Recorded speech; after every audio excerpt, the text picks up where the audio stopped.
Our new topic is steps in planning process. So there are 7 steps in the planning process. First one is setting objectives, which means to set the organizational goal. Second is developing premises, that means to correct to make correct forecast or accurate forecast so that the plan should be effective. Third step is identifying alternative courses of action. That means to do a work, various options are available. We need to identify the various alternatives. Fourth step is evaluating alternative courses. After identifying, we need to evaluate the various alternatives on the basis of advantages, disadvantages, cost, benefits, uh, risk, etc.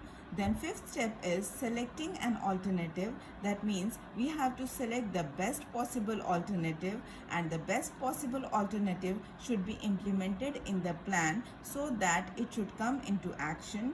And then we need to follow up in case if some modification is required. When we follow up, we can modify it or adjust it as per the requirements.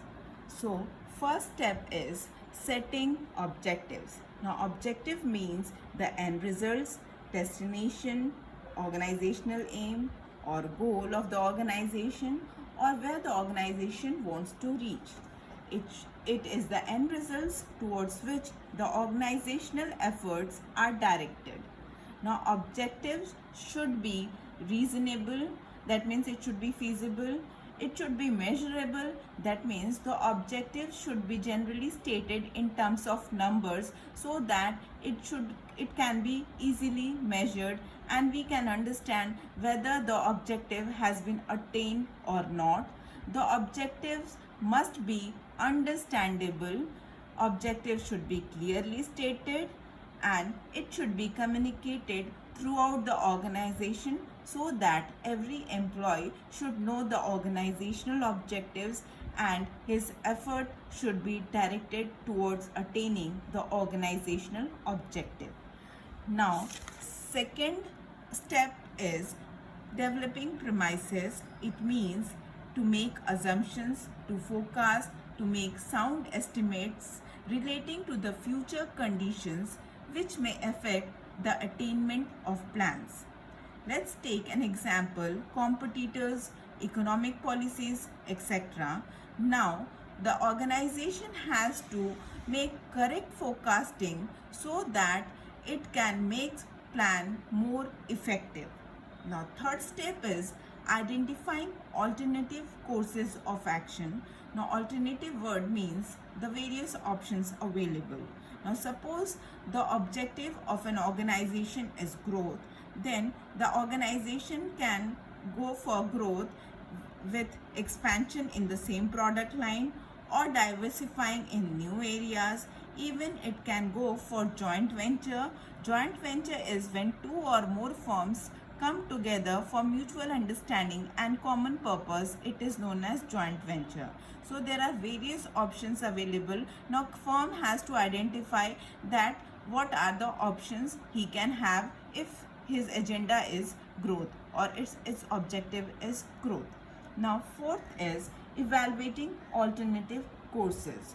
So evaluating alternative courses, in that first the company has to identify the various alternatives, then they have to list out the possible alternatives, then they have to evaluate each alternatives.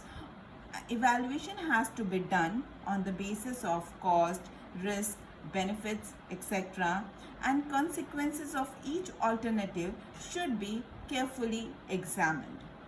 After fifth step is selecting an alternative.